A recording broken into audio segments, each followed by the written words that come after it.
A boy stands alone on a patch of dirt in Rosario, Argentina. He is shorter than the other children. His legs are thin. The ball moves as if tied to his foot by invisible thread. Was Lionel Messi born exceptional, or did circumstance forge something no one had seen before?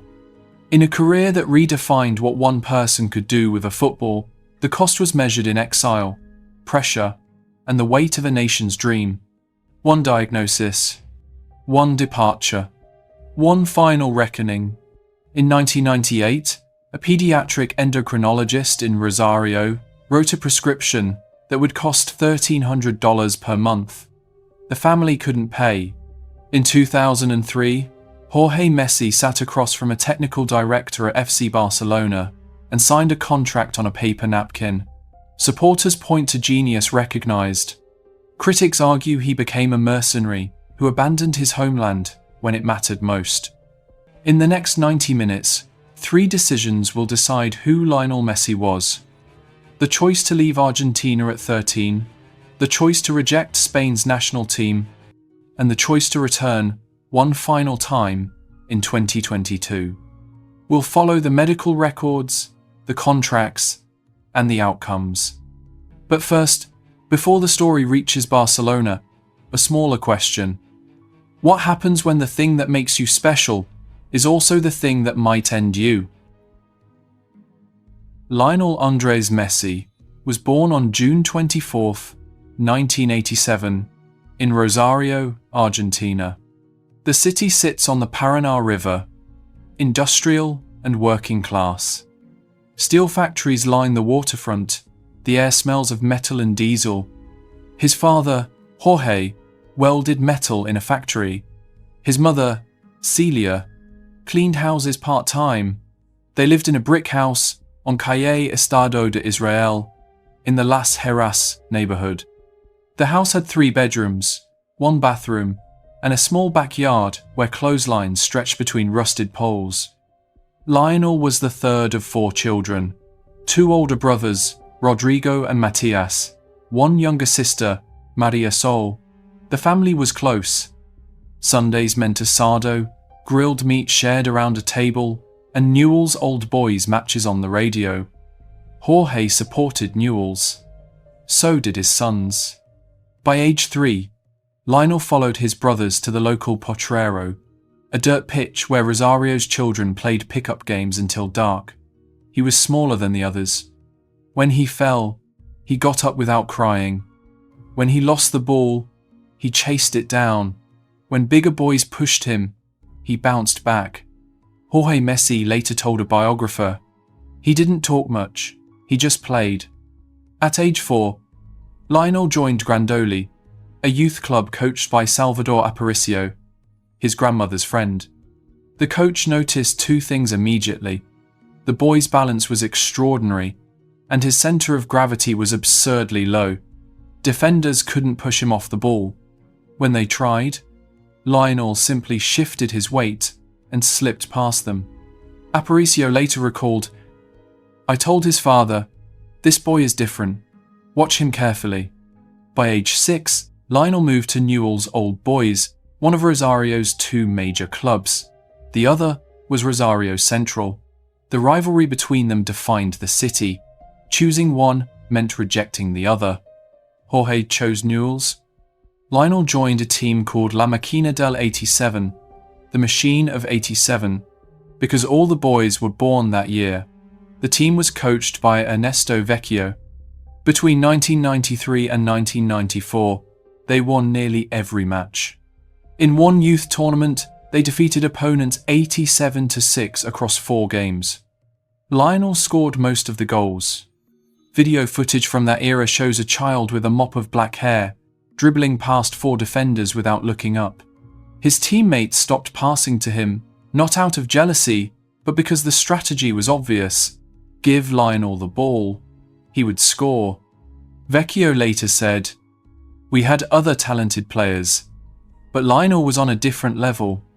Sometimes I wondered if he was bored, but something was wrong." By age 8, Lionel had not grown. His mother measured him against the doorframe every few months. The pencil marks stayed flat. Other boys shot up. Lionel stayed small. Celia noticed his shoes fit for longer than they should. His pants didn't need hemming. In 1997, Celia took him to a pediatrician in Rosario. Blood tests revealed growth hormone deficiency. The pituitary gland was not releasing enough somatotropin. Without treatment, Lionel would likely reach a final height of 4 feet 8 inches. His bones would remain fragile. His muscles wouldn't develop properly. Professional football would be impossible. The doctor prescribed daily injections of recombinant human growth hormone. The treatment needed to continue for years, possibly until Lionel reached puberty. The cost was approximately $1,300 per month. Jorge Messi's factory salary was around $500 per month. The math was simple and brutal. Newell's old boys had promised to help. According to Diego Schwartzstein, the endocrinologist who treated Lionel, the club initially agreed to pay for the treatment. For 2 years, they did. The injections were administered at night. Lionel would lie on his bed. Celia would swab his thigh with alcohol. The needle went in. Lionel never cried. Then, in 1999, the payments stopped. The club's explanation was vague. Financial difficulties, budget restructuring. The words meant nothing to a family watching their son's future disappear. Jorge called the club offices repeatedly. Meetings were promised, then cancelled. Months passed. Jorge Messi contacted River Plate in Buenos Aires. They expressed interest but did not commit. The club wanted to see how Lionel developed. They wanted guarantees the treatment would work. They didn't want to invest in uncertainty. Jorge reached out to relatives in Catalonia, Spain. One of them knew a scout connected to FC Barcelona. The scout's name was Josep Maria Minguella. He had connections to Barcelona's youth academy. Jorge sent him videotapes of Lionel playing. Minguella watched the tapes.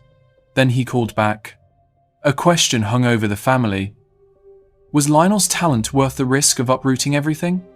By 2000, Lionel was 12 years old and still injecting his thighs every night before bed. The needles left small bruises that dotted his legs like constellations. He never complained. But Celia noticed he had stopped measuring himself against the doorframe. He had stopped asking how tall he was. Still, on the pitch, nothing changed. Lionel dribbled past defenders twice his size. He scored goals from impossible angles. Coaches from Rosario's rival clubs watched from the sidelines and shook their heads. Some accused Newell's of cheating, of fielding a younger player. The accusations were investigated. Birth certificates were checked. Lionel was the age he claimed to be. He was just that good. One coach later told a journalist, "You knew you were seeing something that doesn't happen twice in a lifetime." In September 2000, Lionel and Jorge flew to Barcelona for a trial. The flight was long.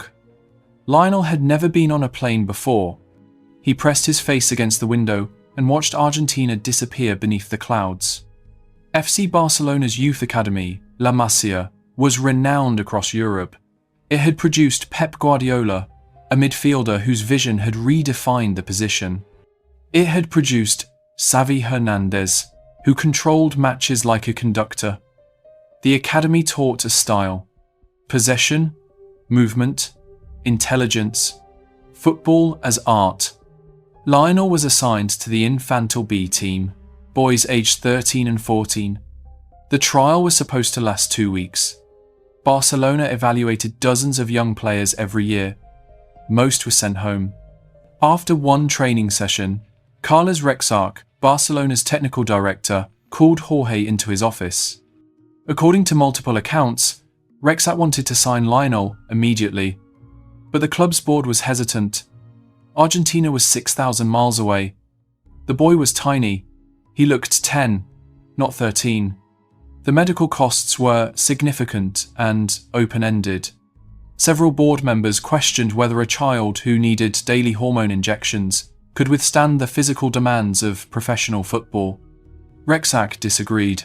He had watched Lionel train for 90 minutes. The boy had destroyed everyone. Speed, vision, balance, all exceptional. But it was something else that convinced Rexach. Lionel played without fear.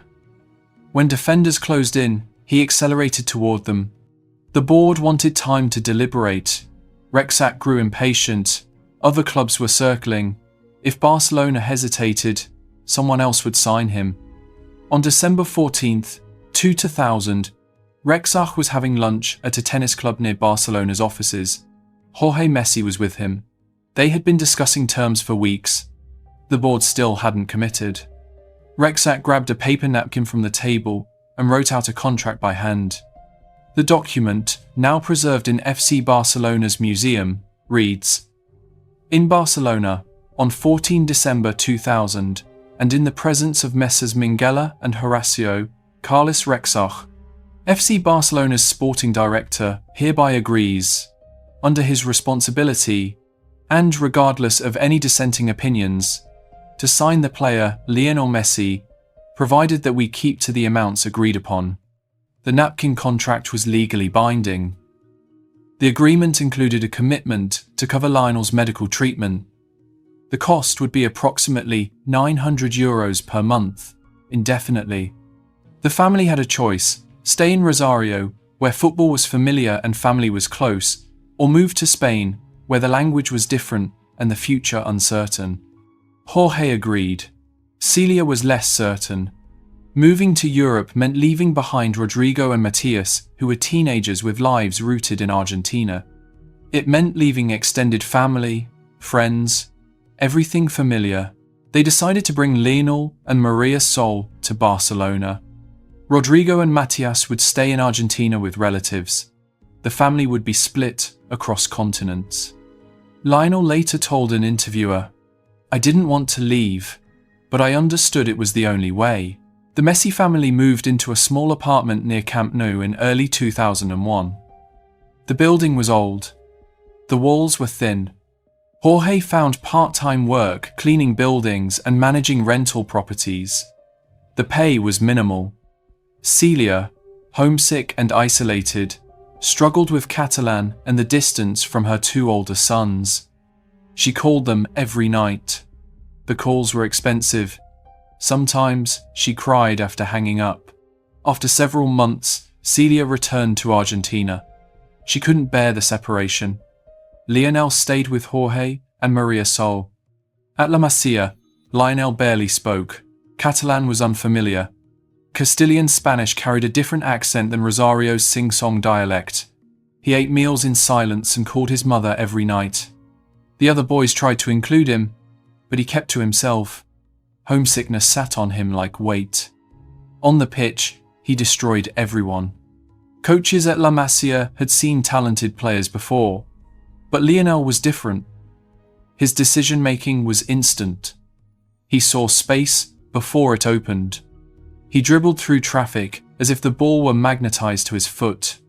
By age 14, Lionel was playing for Barcelona's Cadete A team, the top youth squad in his age group. By 15, he was training with the C team, a reserve squad of men aged 19 and 20. They fouled him hard. He got up and kept playing. By 16, on November 16th, 2003, Lionel made his unofficial debut for Barcelona's first team in a friendly match against Porto. He was the youngest player ever to represent the senior team. Frank Rijkaard, Barcelona's coach at the time, later recalled, "He was so small, you worried someone would break him. Then he touched the ball, and you stopped worrying." The medical injections continued until 2005. By then, Lionel had reached 5 feet 7 inches, short for a professional footballer, but tall enough. The treatment had worked. His bones had strengthened. His muscles had developed. But a new question emerged. Which national team would Lionel represent? Spain's Football Federation approached him in 2004. Lionel had lived in Barcelona for nearly 4 years. By 2005, he would qualify for Spanish citizenship. The offer was straightforward: play for Spain and avoid the chaos of Argentina's national team. Spain had world-class players: Xavi, Andres Iniesta, Carles Puyol, Raúl. The team was building something special. They would go on to win the 2008 European Championship, the 2010 World Cup, and the 2012 European Championship. 3 major tournaments in 4 years. If Lionel chose Spain, he would almost certainly win trophies. Argentina, meanwhile, was a mess. Coaches rotated every 2 years. Egos collided. Tactics changed with every manager. The team was talented but dysfunctional. And Diego Maradona, the country's untouchable hero, had retired. The shadow he cast made every successor seem inadequate. Lionel chose Argentina. When asked why, he said simply, "It's my country." Critics in Spain called it sentimentality. Supporters in Argentina called it loyalty. Both were guessing. Years later, Lionel admitted, "I never thought about it that much. I'm Argentine. That's it." The decision would define the next 2 decades of his life. Lionel made his official debut for FC Barcelona's first team on October 16, 2004. He was 17 years old, 2 months and 22 days, the youngest player to represent the club in an official match at that time. The game was against Espanyol, Barcelona's local rival. The match was tense. Espanyol sat deep, defending in numbers. Barcelona controlled possession but couldn't break through. In the 83rd minute, Frank Rijkaard sent Lionel on. He replaced Deco, a Portuguese midfielder. The Camp Nou crowd applauded politely. Few knew who the skinny teenager was. Lionel touched the ball 7 times in 7 minutes. Every touch was clean. He attempted 1 dribble and beat his marker easily. Barcelona won 1-0. Espanyol's defenders later told reporters they couldn't get near him. One said, "He's quick, but it's not just speed. He changes direction instantly. You commit one way, and he's gone." By 2005, Lionel was starting regularly. Barcelona's attack revolved around Ronaldinho, the Brazilian superstar who played with joy and abandon. Ronaldinho was the best player in the world, but he saw something in Lionel. In training, Ronaldinho passed to Lionel constantly. He encouraged him to dribble, to take risks. After one training session, Ronaldinho told a teammate, "This kid is going to be better than me." The teammate laughed. Ronaldinho didn't. On March 10, 2005, Barcelona played Albacete at Camp Nou. Lionel came off the bench in the 61st minute. The match was tied 1-1.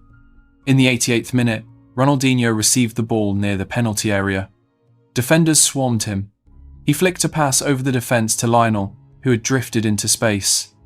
Lionel took 1 touch to control the ball, then chipped it over the goalkeeper. Goal. The Camp Nou erupted. Ronaldinho sprinted over and lifted Lionel onto his shoulders. The image became iconic, the world's best player celebrating the arrival of his successor.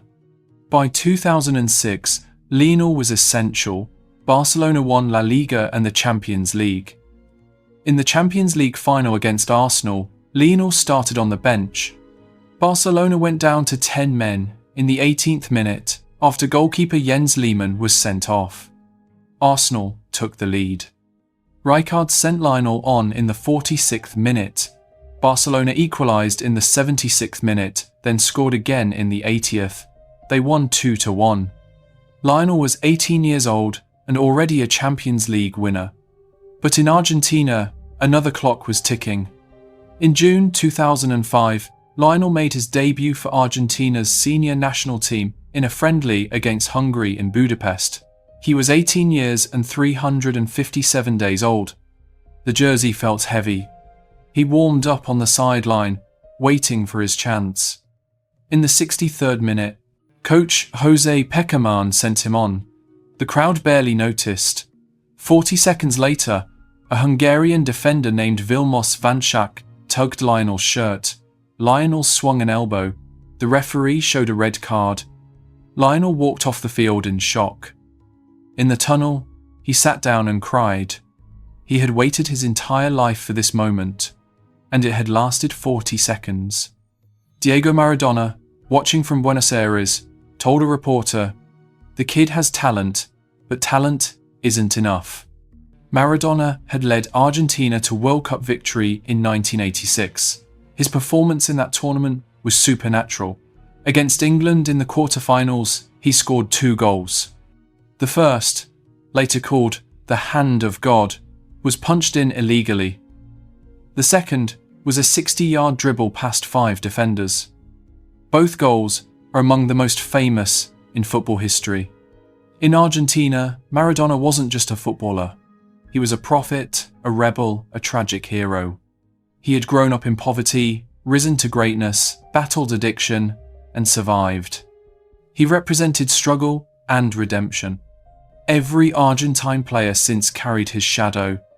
Lionel's first major tournament with Argentina was the 2006 FIFA World Cup in Germany. He was 18. Argentina's squad was loaded: Juan Román Riquelme, Hernan Crespo, Carlos Tevez. Expectations were sky high. Pekerman kept Lionel on the bench for the first 2 matches. Argentina won both. Fans and media demanded Lionel start. Against Serbia and Montenegro in the third group match, Pekerman finally gave in. Lionel scored 1 goal and assisted another. Argentina won 6-0. He became the youngest Argentine to score in a World Cup. Argentina advanced to the knockout rounds. They defeated Mexico in the round of 16. Maxi Rodriguez scored one of the greatest goals in World Cup history, a volley from outside the box that sailed into the top corner.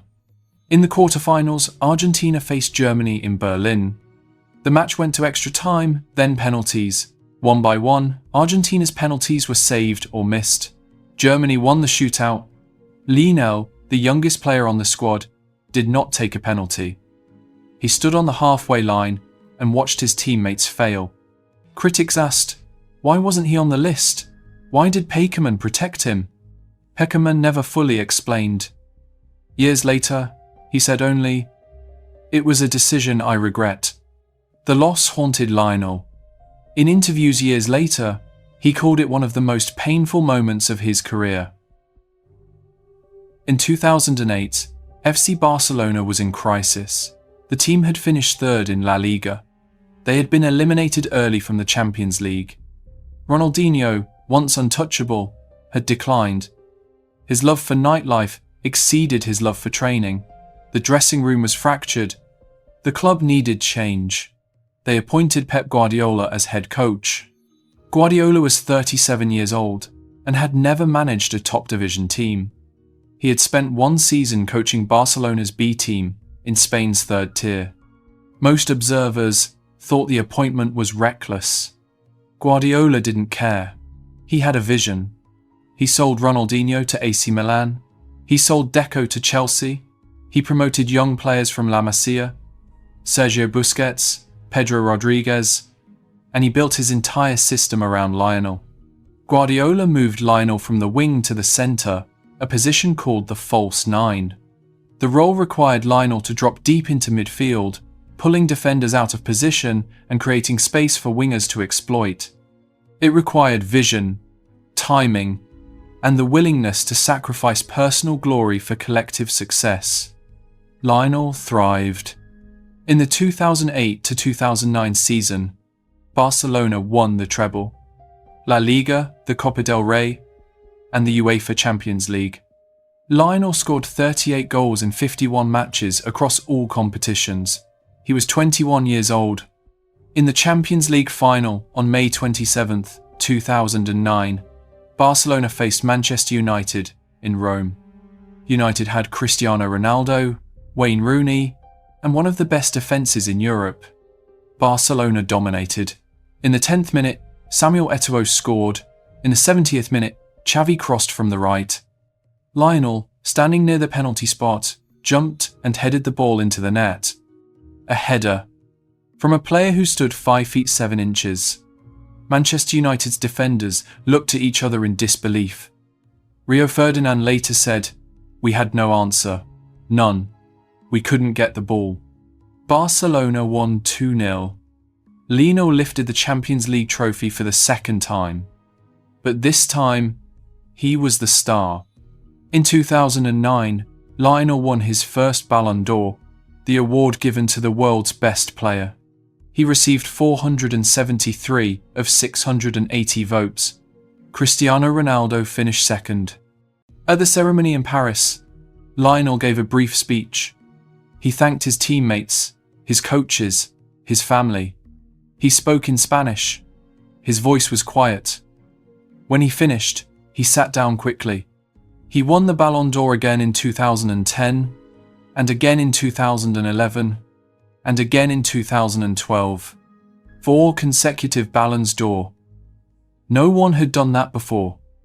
Not Pelé, not Maradona, not Johan Cruyff. No one. The 2010 to 2011 season was perhaps Barcelona's greatest. They won La Liga with 96 points. They won the Champions League again, defeating Manchester United 3-1 in the final at Wembley Stadium. Guardiola's Barcelona played a style called tiki-taka. Short passes, constant movement, suffocating possession. Opponents couldn't touch the ball. When they did, they lost it within seconds. Lionel was the system's beating heart. He dropped deep to receive passes, then surged forward. He scored goals and created them. He was everywhere and nowhere, a ghost defenders couldn't mark. By 2012, Lionel had scored 91 goals in a calendar year. The previous record, held by Gerd Müller since 1972, was 85. Müller's record had stood for 40 years. Lionel shattered it. Journalists asked how he did it. Lionel shrugged and said, "I just play. The team creates chances, and I finish them." But with Argentina, the story was different. In 2010, Argentina entered the World Cup in South Africa with high expectations. Diego Maradona was the coach. The appointment was controversial. Maradona had no managerial experience at the top level, but he was Maradona. The federation couldn't say no. Lionel was 22 and entering his prime. Argentina's squad included Carlos Tevez, Gonzalo Higuain, and Javier Mascherano. On paper, they were contenders. Argentina won their group. They destroyed South Korea 4-1. Lionel assisted 3 goals. In the round of 16, they faced Mexico and won 3-1. In the quarterfinals, they faced Germany. The match was a disaster. Germany pressed high and exploited Argentina's defensive weaknesses. They scored in the 3rd minute, then the 68th, then the 89th. By the time the final whistle blew, Germany had won 4-0. It was Argentina's worst World Cup defeat in 48 years. Maradona was fired. Lionel sat in the locker room afterward, staring at the floor. Teammates later said he didn't speak for hours. In 2011, Argentina entered the Copa America in Argentina as hosts. The pressure was immense. The tournament was on home soil. Expectations were suffocating. Argentina reached the quarterfinals. They faced Uruguay in Santa Fe. The match went to penalties. Lionel took the first penalty. He scored, but Carlos Tevez and Sergio Aguero missed theirs. Uruguay advanced. Another tournament. Another failure. Critics in Argentina began whispering, "Lionel isn't a leader. He's too quiet. He doesn't inspire his teammates. He wilts under pressure." The criticism grew louder. In 2014, Argentina reached the World Cup final in Brazil. Lionel led them past Switzerland, Belgium, and the Netherlands. Against the Netherlands in the semi-finals, the match went to penalties. Argentina's goalkeeper, Sergio Romero, saved 2 Dutch penalties. Argentina advanced. In the final, Argentina faced Germany at the Maracanã Stadium in Rio de Janeiro. Over 74,000 fans packed the stadium. In Argentina, 20 million people watched on television. The match was tight. Germany controlled possession. Argentina created chances on the counter.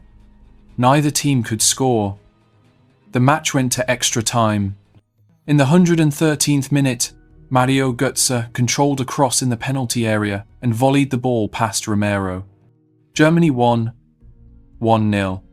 Lionel stood on the field afterward, staring at nothing.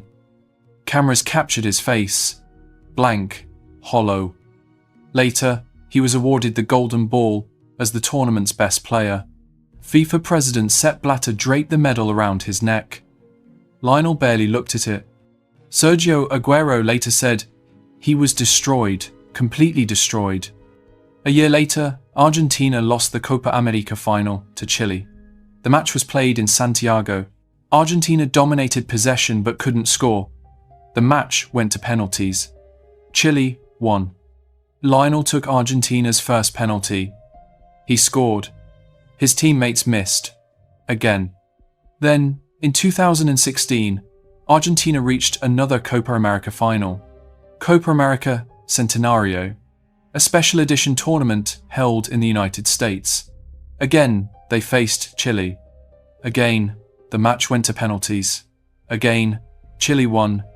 3 finals in 3 years. 3 losses. After the 2016 final, Lionel walked directly from the field to the press room. He didn't shower. He didn't change. He sat down and announced his retirement from international football.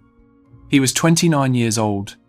He told reporters, "The national team is over for me. It's been 4 finals.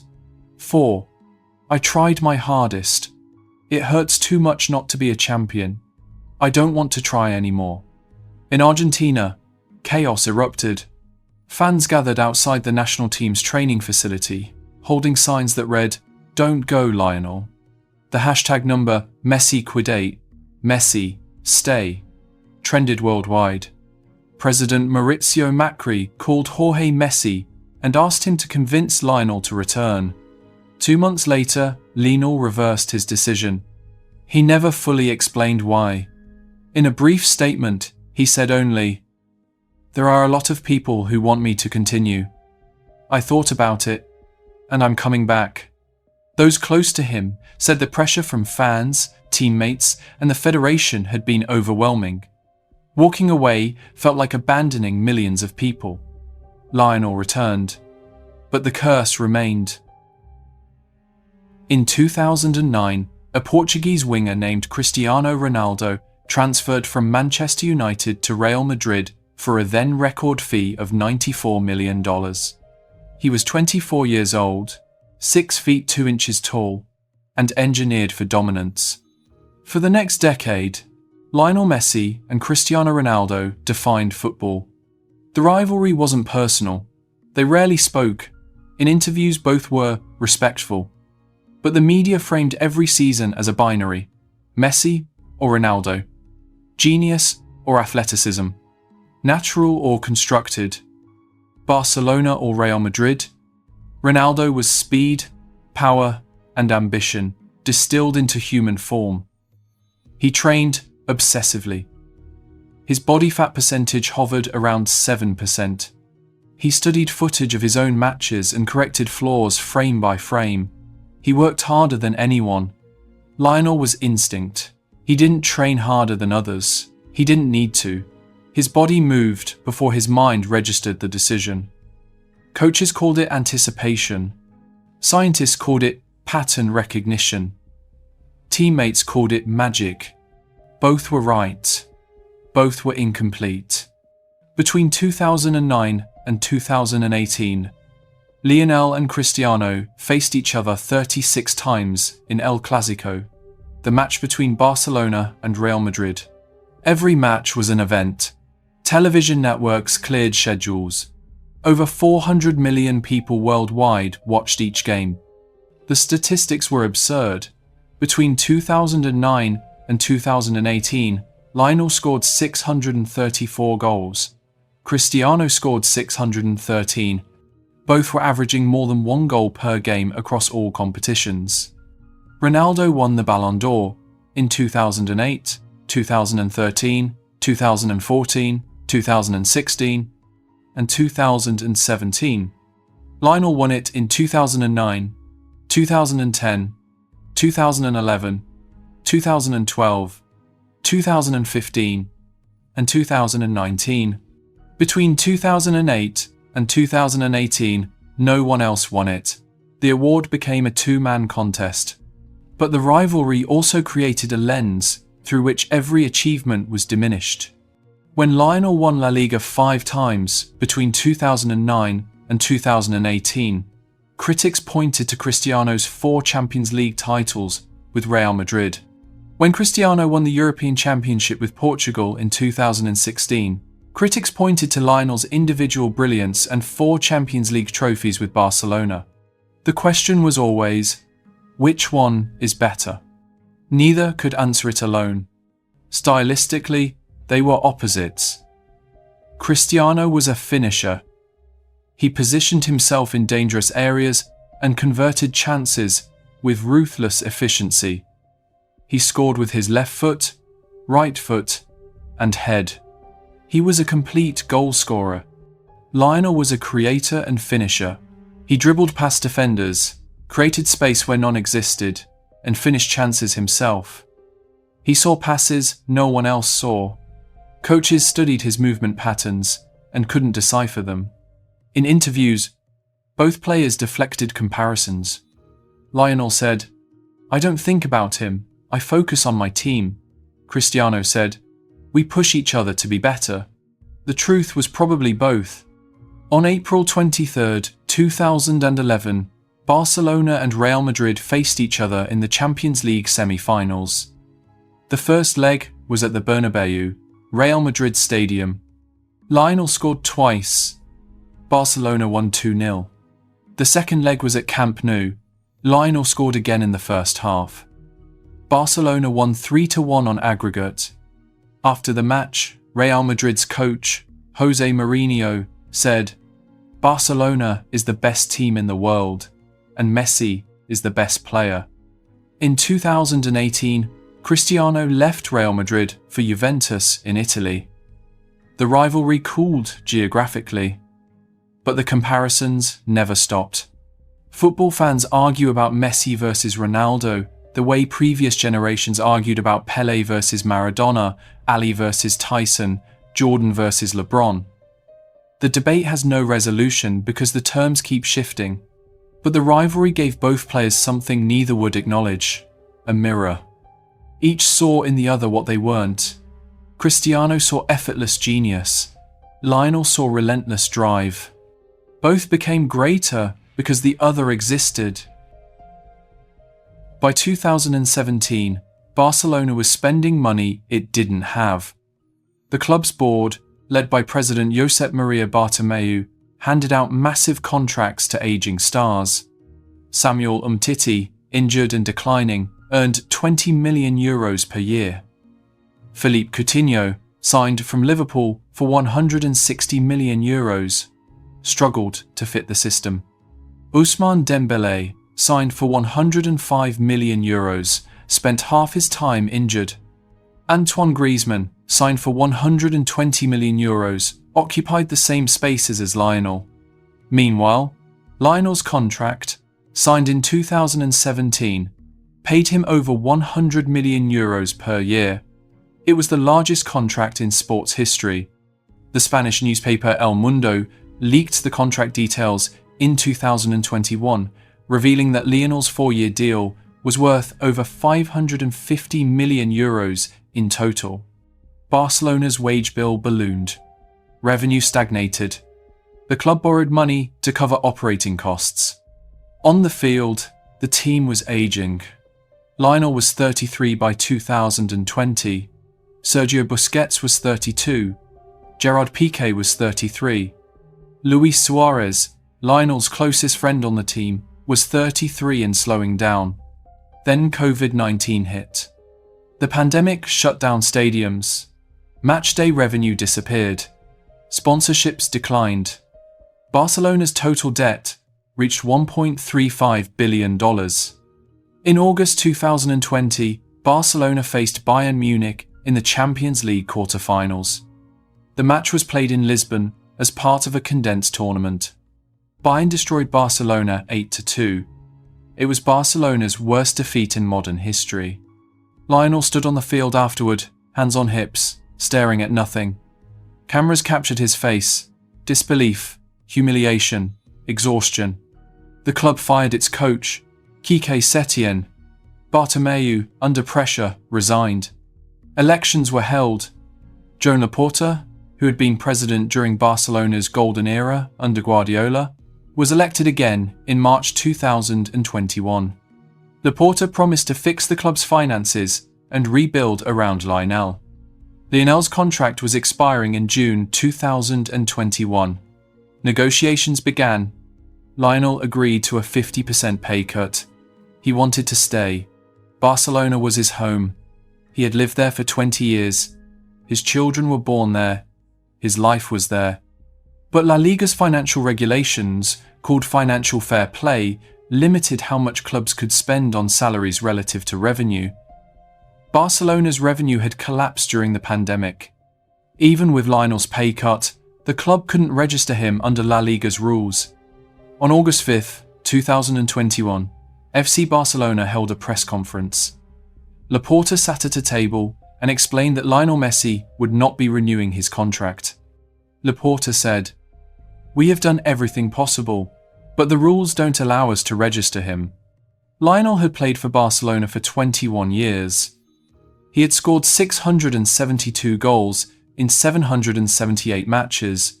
He had won 10 La Liga titles, 4 Champions Leagues, 3 FIFA Club World Cups, and 35 trophies in total. Now, he was leaving. 2 days later, on August 8th, Lionel sat at a press conference. He wore a polo shirt and sunglasses pushed up on his head. Before speaking, he broke down. He cried openly. His wife, Antonella, and their 3 sons sat in the front row. Lionel said, "I did everything possible.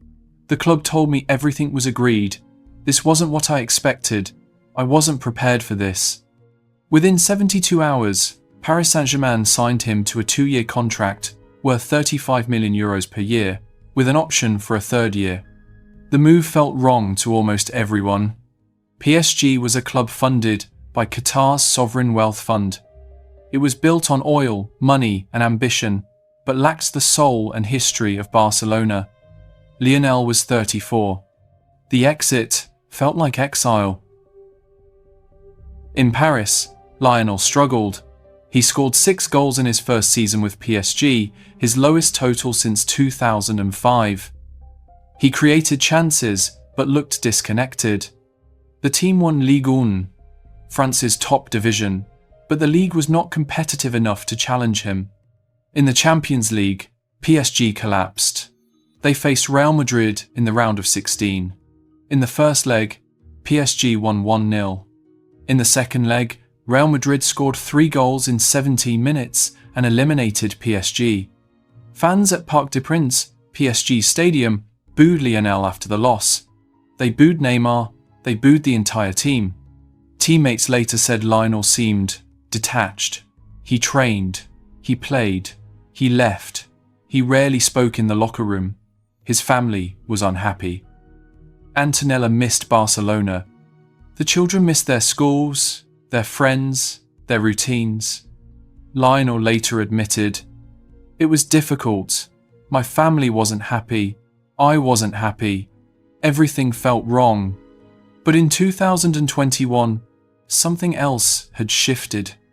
After years of heartbreak with Argentina, Lionel led the national team to victory in the Copa America. The tournament was held in Brazil. The final was against Brazil, in Brazil at the Maracanã Stadium. Over 78,000 fans jeered Argentina's national anthem. Brazilian flags covered the stands. The match was brutal. Tackles flew, tempers flared. In the 22nd minute, Rodrigo de Paul threaded a pass to Angel Di Maria, who lobbed the ball over Brazil's goalkeeper. Argentina led 1-0. Brazil pushed forward. They created chances but couldn't score. Argentina defended desperately. In the 90th minute, the referee blew the final whistle. Argentina had won. Lionel collapsed to his knees on the field. Teammates piled on top of him. When he finally stood, he was crying. Later, lifting the Copa America trophy, he said, "I needed this. I tried so many times. God saved it for this moment." It was his first major trophy with Argentina's senior team. He was 34 years old.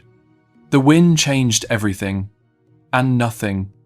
Lionel had finally broken the curse. But the biggest question remained unanswered. Could he win a World Cup? The 2022 FIFA World Cup began on November 20th in Qatar. The tournament was controversial from the start. Qatar's human rights record, treatment of migrant workers, and anti-LGBTQ laws drew international criticism. FIFA had awarded the World Cup to Qatar in 2010, and allegations of corruption had followed ever since. But for Lionel, the politics didn't matter. This was his last chance. He was 35 years old. He had played in 4 previous World Cups: 2006, 2010, 2014, and 2018. Argentina had reached the final once, in 2014, and lost. Time was running out. Argentina arrived in Qatar as one of the favourites. They were unbeaten in 36 matches. Lionel was the team's captain, talisman, and creator. The opening match was against Saudi Arabia, ranked 51st in the world. Argentina was expected to win easily. Argentina took an early lead. Lionel scored a penalty in the 10th minute, after a foul in the box. By half-time, Argentina led 1-0. Everything was going according to plan. Then, in the 48th minute, Saudi Arabia equalised. In the 53rd minute, they scored again. Saudi Arabia won, 2-1. It was one of the biggest upsets in World Cup history. Commentators called it a disaster. Newspapers in Argentina ran headlines predicting elimination. In the locker room after the match, Lionel reportedly stood and addressed his teammates. According to those present, he said, "This is on me, but we're going to fix it. Trust me." Argentina's second match was against Mexico. The pressure was immense. A loss would likely eliminate them. The match was cautious, tense. Both teams defended deep. Neither wanted to concede. The match was goalless until the 64th minute. Lionel received the ball 25 yards from goal. He shifted his weight, adjusted his body, and curled a low shot into the bottom corner. The goalkeeper didn't move. Argentina won, 2-0. Against Poland in the third group match, Argentina won again, 2-0. They advanced to the knockout rounds. In the round of 16, they faced Australia. Lionel scored in the 35th minute, cutting inside from the right and curling the ball into the far corner. Australia pulled one back, but Argentina held on to win, 2-1. In the quarter-finals, they faced the Netherlands. Argentina led 2-0 heading into the final minutes. Then the Netherlands equalised in the 83rd minute. They equalised again in the 101st minute. The match went to penalties. Lionel took Argentina's first penalty. He scored. One by one, his teammates scored. Argentina won the shootout, 4-3. In the semi-finals, they faced Croatia. Argentina dominated. Lionel scored a penalty and assisted 2 more goals. Argentina won, 3-0. In the final, they faced France. The final was played on December 18th, 2022 at Lusail Stadium in Qatar. The stadium held 88,000 people. Every seat was filled. An estimated 1.5 billion people watched worldwide. France was the defending champion. They had won the 2018 World Cup in Russia. Their team included Kylian Mbappe, widely considered Lionel's successor. Mbappe was 23 years old. He was fast, clinical, and ruthless. He played for PSG, Lionel's club team. They trained together. They knew each other's games intimately. Argentina took control early. In the 21st minute, Angel Di Maria cut into the penalty area. A French defender clipped his leg.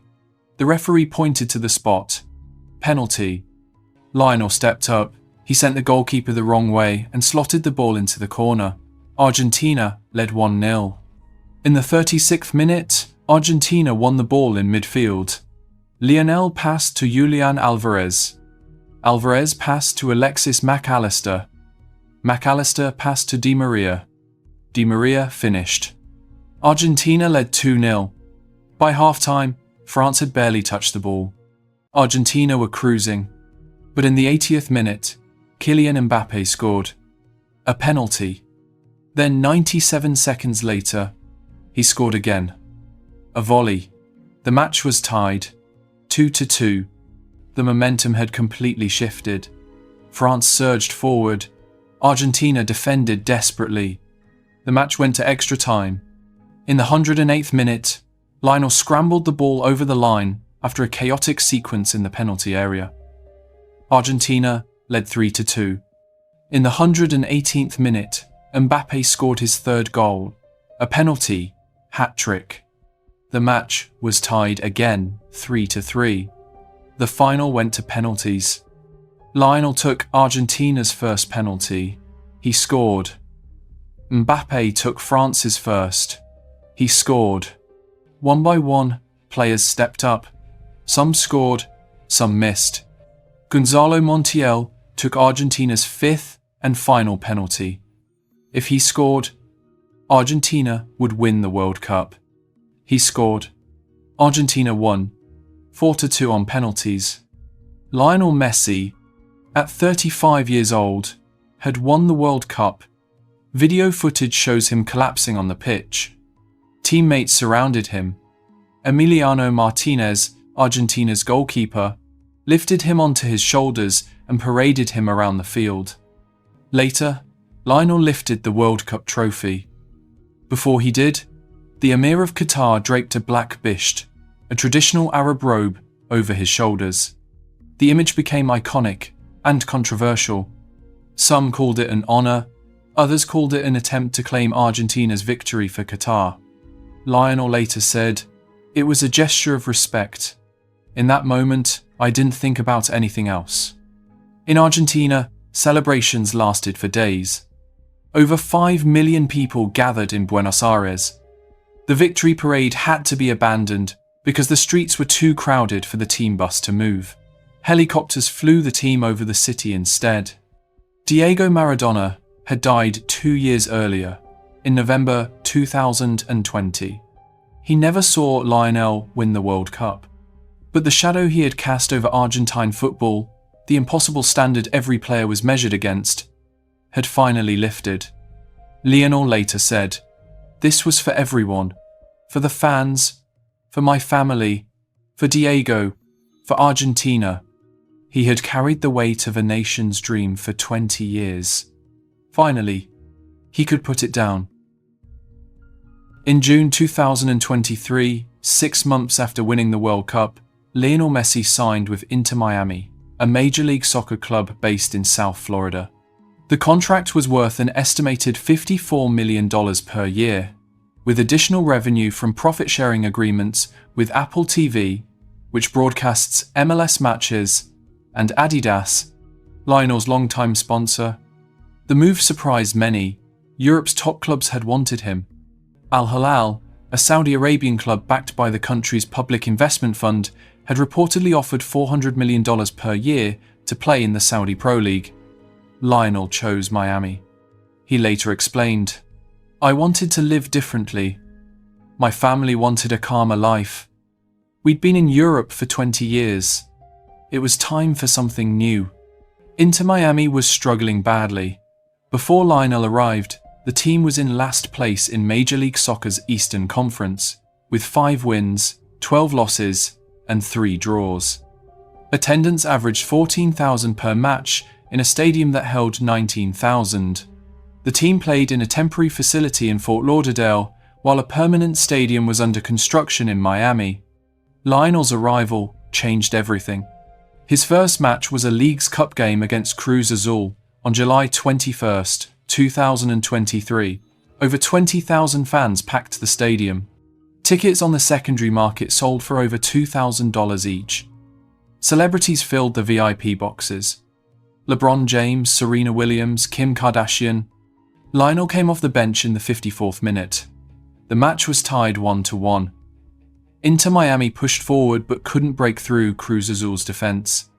In the 94th minute, deep into stoppage time, Inter Miami earned a free kick just outside the penalty area. Lionel stepped up. He placed the ball carefully. He took 4 steps back. Then he curled the ball over the wall and into the top corner. The goalkeeper didn't move. The stadium erupted. Miami won, 2-1. The goal was replayed on every sports network in the world. LeBron James posted the video on social media with the caption, "Welcome to American sports, Messi." Tom Brady called it unreal. Even non-football fans shared the clip. Over the next 2 months, Lionel led Inter Miami to 10 consecutive wins. The team won the Leagues Cup, defeating Nashville in the final. Lionel scored 10 goals in 7 matches. He was named the tournament's most valuable player.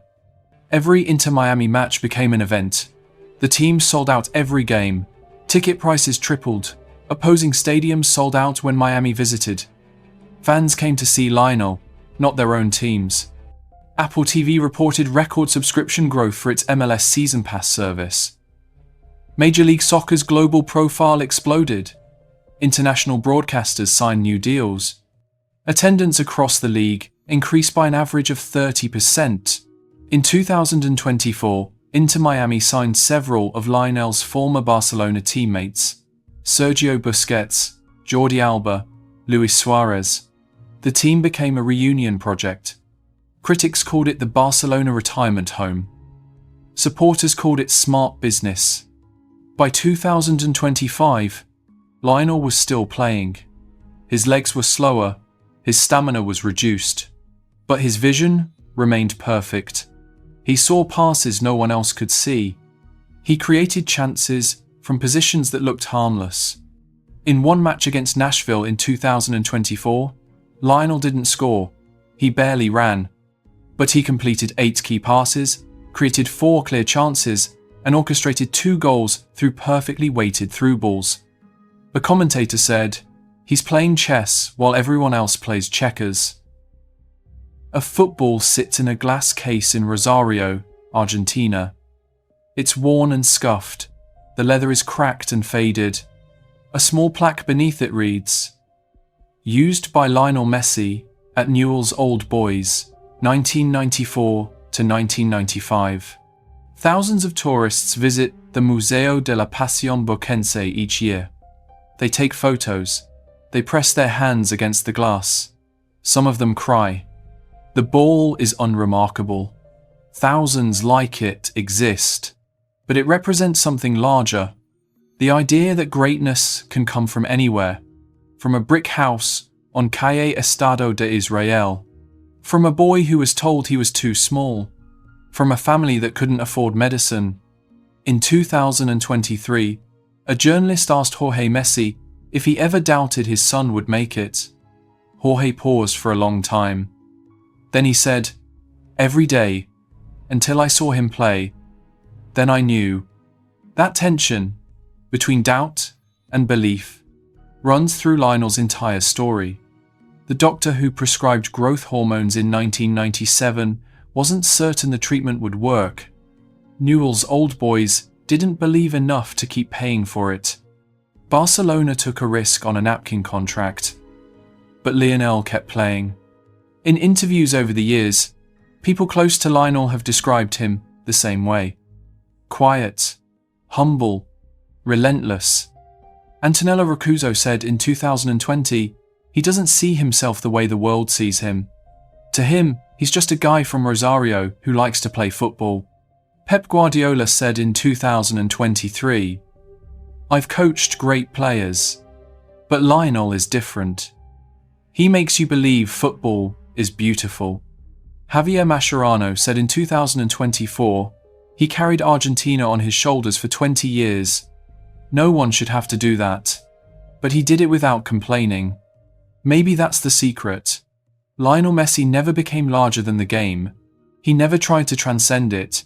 He simply played it better than almost anyone else ever has. By 2025, Lionel had scored over 800 career goals. He had won 45 major trophies.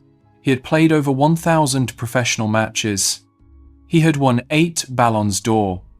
The numbers are staggering, but numbers alone can't capture what made him different. It was the way he made the impossible look simple. The way he absorbed pressure and converted it into precision.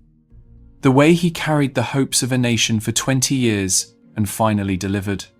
In 2022, after winning the World Cup, a journalist asked Lionel what he wanted people to remember. He paused. Then he said, "That I tried. That I gave everything. That I loved the game. No trophies. No records. Just effort and love." It was the answer of someone who had stopped trying to convince anyone of anything. The tax fraud case, the missed penalties, the retirement and return, the tears at press conferences, the quiet nights injecting growth hormones into his thighs as a child, the years away from his mother, the burden of being compared to Maradona. All of it was part of the story. Lionel Messi was not a perfect hero. He was a person who happened to be extraordinary at one thing. He made mistakes. He struggled. He carried burdens no one should carry alone.